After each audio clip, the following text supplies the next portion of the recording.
couple of things, and to make certain that I move in limine that these matters not be broached on cross-examination.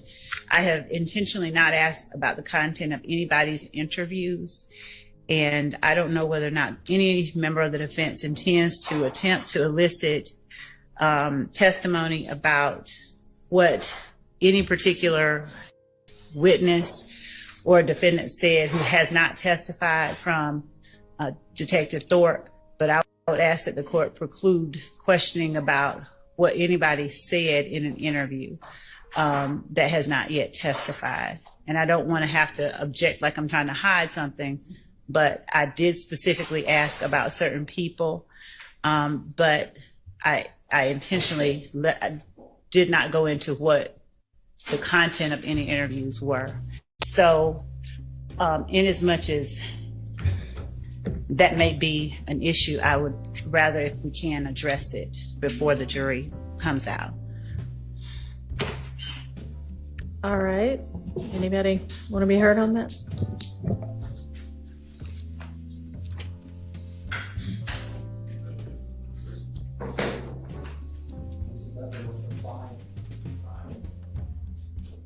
Well, I know that.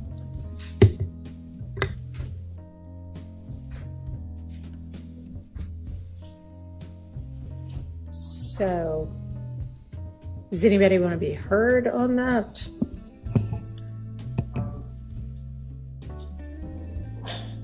Sure. I guess it depends on the question and the reason for it. So that's very broad. So I don't want to agree with. I don't want the court to just say yes, that's off limits. But I think we should do a question by question objection. Okay, and what would your basis be? Hearsay as to any witness that has not testified.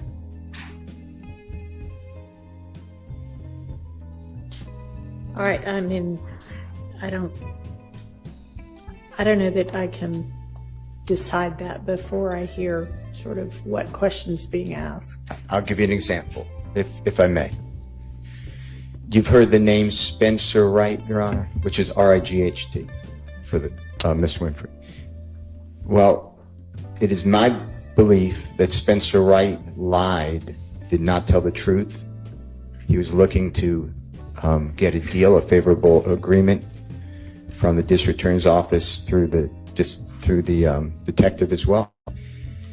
And Detective Thorpe took out warrants that then were not followed through. That would not be hearsay because it's not offered for the truth. So that's why I said the question by question should be continued.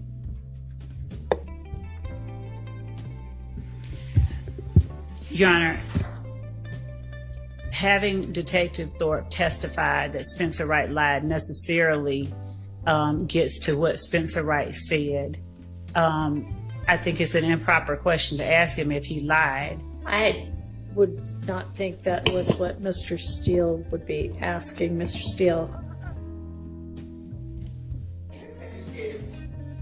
Example, it's a very broad objection, so you asked for a response. My response is we should go question by question. And Your Honor, the reason that since Mr. Steele used Spencer Wright, for instance, if the question is, did Spencer Wright tell you, or did you, given that Mr. Steele's assertion is he thinks he lied, and therefore asking him about what he said isn't really offering for the truth of the matter asserted, it's hearsay, it's an out-of-court statement, and I don't believe that it can be cured with the assertion, well, I believe he lied.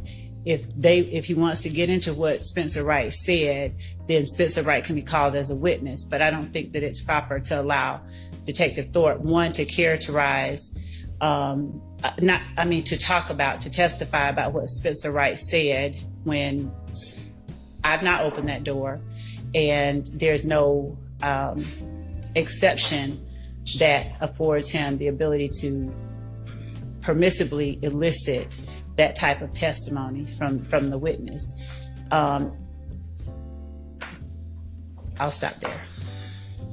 So I would think that if I understand Mr. Steele's argument correctly, if he asks, what did Spencer Wright say, or who did Spencer Wright say did X, Y, Z, that he wouldn't be eliciting that for the truth of what Mr. Wright said, but to then follow up and say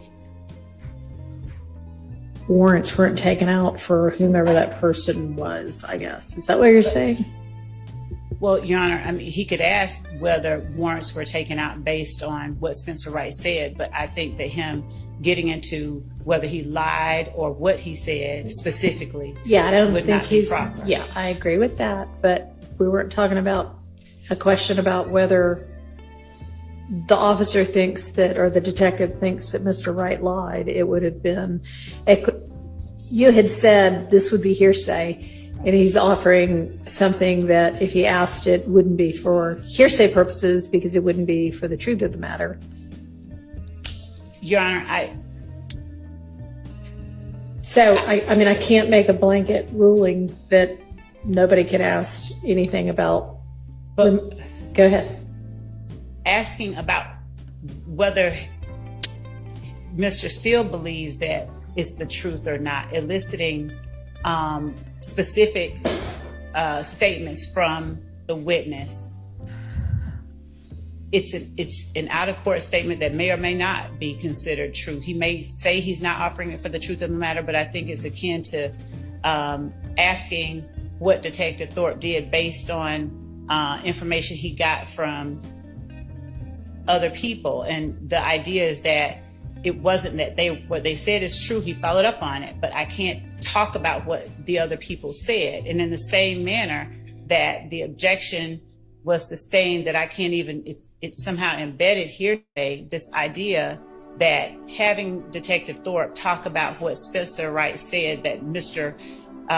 Williams' attorney believes isn't true, somehow is okay because he doesn't believe it's true. It's the same type of situation where he's asking a question that necessarily relies on hearsay and sort of almost implicitly puts before the jury information that without Spencer Wright testifying, they should not be made privy to. And he can ask a question, did Spencer Wright give you information? Did you try to confirm it or to disprove it? Based on what Spencer Wright said, did you do certain things? But getting into the specifics of what Spencer Wright said, I believe, is even more improper than, is not proper. All right. Well, thank you.